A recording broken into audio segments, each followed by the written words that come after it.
I mean, I am so concerned. We do not save our country without education. Right. If kids can't, you know, we're teaching them how to learn.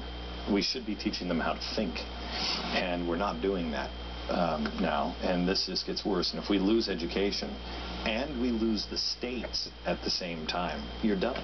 How long do we have before you just will not be able to get this thing out? Its roots will be too deep into our... Well, I want to say never, because people in my state want to say, the Common Core train has left the station. What are you guys fighting about? Shut up and go home. And we are not going to shut up, and we're not going to go home, because these are our children. These are our careers.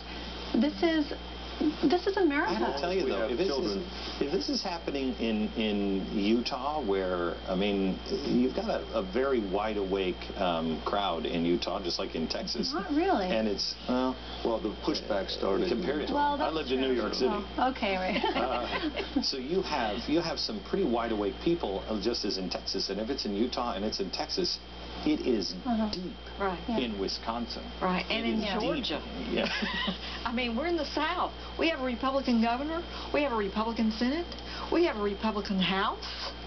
And a Republican state school superintendent. Who's the first person, after you educate yourself on this, who's the first person you call? Where do you start? Well, school board, I would say. I would say school board, but then they can't do anything. Well, actually, a parent that contacted me, she said, I went to my principal. Well, no, she went to the classroom teacher first. All right, classroom teacher, please tell me what you're doing with my child. The classroom teacher said, I really can't explain exactly where all this came from. Why don't you talk to the principal? The principal says, I don't want you talking to the teacher about her opinion of the Common Core or anything about it, because this is what we're supposed to do as a state, and we're just going to be doing this. Consensus. It's all got to be consensus. And then after that, it's like she found out that Senator Ligon was having legislation opposed to the Common Core in Georgia, and so she came to us. So it depends on what's going on in your state. You directly call your state representative and your state senator and you say, get us out of this. Okay, that's so your duty. The red states here, the blue states they're out. They're not doing it. The red states, there's a rejection pending. What does that mean? That it's close? There's activism happening. Trying. There's grassroots. There's an organized grassroots effort to pull the state out. And mind you, if you went back to, say, January of next year, of January of 2012, you wouldn't have any red states there.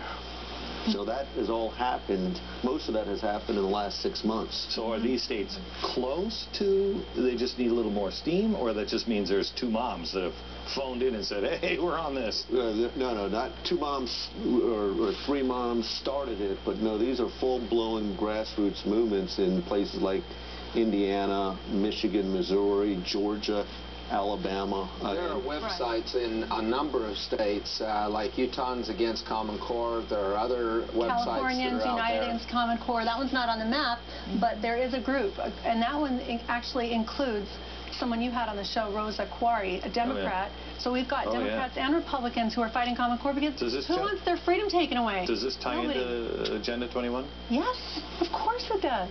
It could. In my opinion. Sorry, my opinion. Yes. Well, it could. I mean, it could go on its independent track. I mean, it's part of the same mindset that people can't manage their own lives. People's lives have to be managed. It goes back to our founding fathers. We fought a war about this in 1700s, you know, because we said we want to be a managed colony under Britain because it's nice and safe and everybody's taken care of, or do we want to be free? Well, in retrospect, it seems so obvious who was right, but at the time, it was a small percentage of the people who were fighting, as you know. No, who was it? There was somebody today, who was it? It was somebody famous that said, I wish we had, it was Bill Gates, I wish we had a system more like England has. Oh, it doesn't surprise me. It does not surprise me. We had one, Bill. We broke away. I know. Aren't really good. Can I bring out a quote here from a former cabinet member, Ezra Taft Benson? He said, the best way to prevent a political faction or any small group of people from capturing control of the nation's educational system is to keep it decentralized into small local units, each with its own board of education and superintendent. In fact, if I could go on, this may not be as efficient as one giant super educational system, although bigness is not necessarily efficient either, but it is far more safe.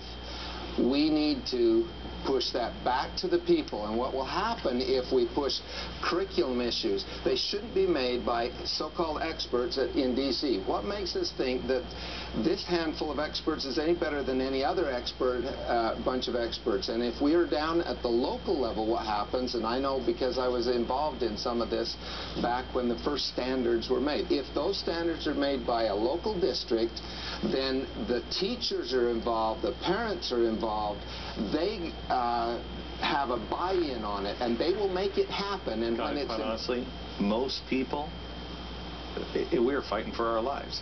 We come home, we're tired, and you're like, I can't fight the entire world. The whole world is on fire, and I can't fight the whole world. But give me a rank.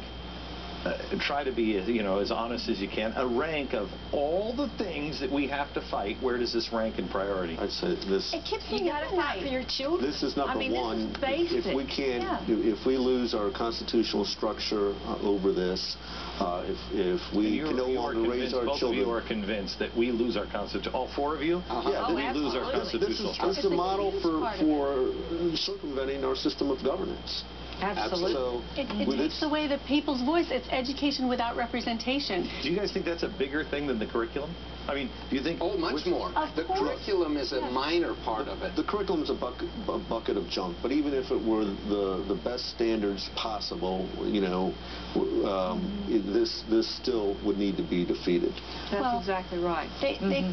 I don't know, we haven't talked yet about the literature side of it, but I've got about 35 seconds. I just have to tell you that we're studying the rating of fiberglass insulation. Now they're replacing glassix with that. I mean, if that's not absolutely an attempt to get people to not be interested at all. Because what kid wants to read that? They're killing the love of reading. It feeds into it. Our classic literature lent itself to having citizen leaders. We really don't want citizen leaders. They want European style serfs. Elites. They want serfs. Okay, back in a minute. Thank you.